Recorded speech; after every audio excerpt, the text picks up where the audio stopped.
In the world of cinema, there are moments when the line between fiction and reality grows thin, offering scenes that, though they might seem like the product of carefully scripted plots, are actually genuine events caught on camera. These authentic scenes can arise from actor improvisations, unexpected accidents, or conscious directorial decisions aimed at bringing more realism to the story. These are the movie scenes you will watch today.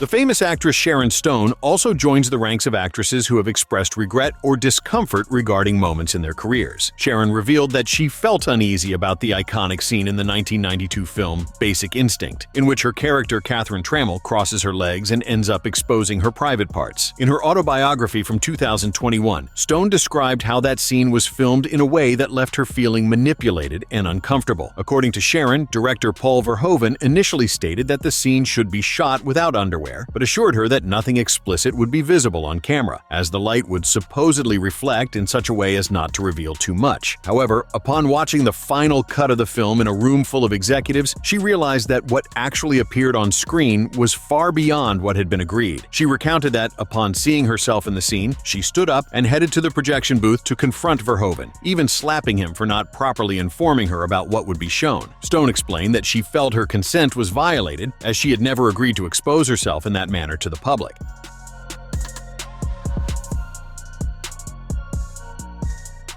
After reflecting on the matter and consulting her lawyer, she chose to allow the scene to remain in the film, recognizing the impact it could have on her career and on the film's success. The scene became one of the most memorable in cinema, but the filming process left a profound mark on Sharon Stone, who underscored the importance of consent and transparency on a movie set.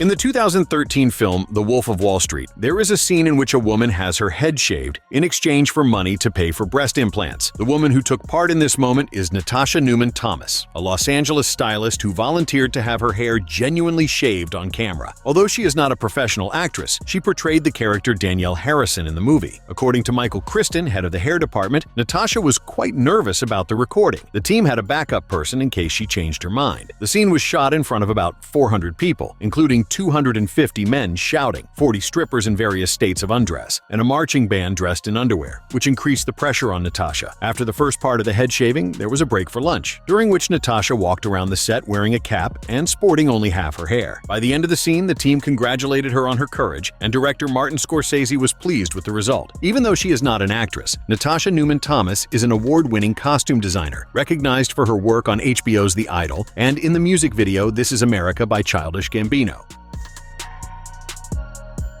Last Tango in Paris is a 1972 film directed by Bernardo Bertolucci, starring Marlon Brando and Maria Schneider. The film is known for a controversial sequence, typically called the butter scene. In that scene, Brando's character uses butter as a lubricant during a sexual encounter with Schneider's character. Years after the film's release, Maria Schneider revealed that she was not informed in advance about the use of butter, which made her feel humiliated and violated. She stated that, while the scene did not involve real sex, the lack of prior consent disturbed her deeply. Bernardo Bertolucci confirmed that the idea of using butter was suggested by Brando shortly before filming began, and that he chose not to inform Schneider in order to capture a more spontaneous reaction. This revelation sparked intense debate about ethics in filmmaking. Many criticized Bertolucci and Brando for exploiting Schneider, who was only 19 at the time of filming, while Brando was 48. The controversy persists to the present day. In the film This Is the End, 2013, there is a scene in which Michael Cera's character slaps Rihanna's backside, and she responds by slapping him in the face, raising the question of whether the action was real. As it turns out, the interaction was completely real and arranged in advance by the actors. Michael Cera suggested that the slap be genuine to make the scene more authentic, and Rihanna agreed on the condition that she could respond with an even stronger slap. During filming, Rihanna landed a hit on Cera's ear, leaving him stunned for a few moments, and the scene ended up far more realistic and immersive for the audience. In an interview with GQ, a major men's magazine, Cera spoke about his most comedic and memorable roles, including precisely this scene, which became notable to him for his interaction with Rihanna.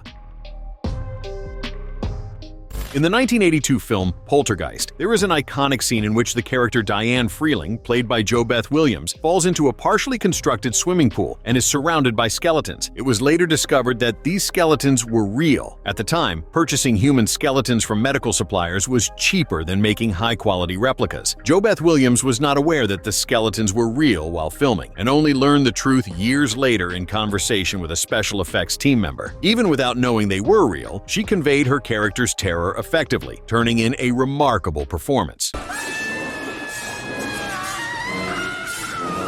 In an interview after everything was revealed, she expressed relief that she hadn't known at the time, believing she would have been even more frightened or might not have had the nerve to proceed. In the 1993 film The Fugitive, there is a memorable scene in which Dr. Richard Kimball, played by Harrison Ford, escapes his pursuers by blending in with a St. Patrick's Day parade on the streets of Chicago. Interestingly, this scene was not in the original script. Director Andrew Davis decided to include it when he realized that filming would coincide with the actual parade. The production took advantage of the real event, shooting among genuine participants who were unaware they were on a movie set. This lent the scene a genuinely spontaneous feel, heightening the suspense and realism of Kimball's getaway. Now we want you to give all of these moves a big round of applause. They've been waiting a long time. Because of its authenticity and the fact that it was completely improvised, the sequence became one of the most iconic in movie history. The team also benefited from good fortune in not being interrupted, since no one there realized a film was being shot or recognized the actors.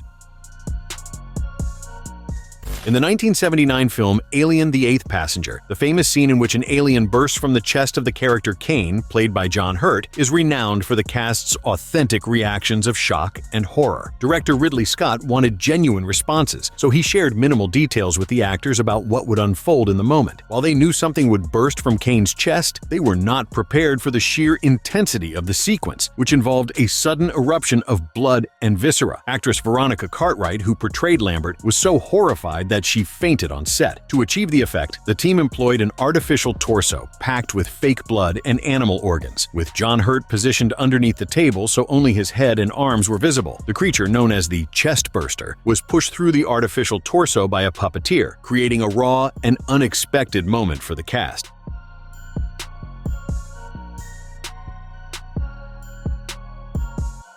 The actors' authentic reactions heightened the scene's impact and realism, making it one of the most memorable and striking sequences in cinema history.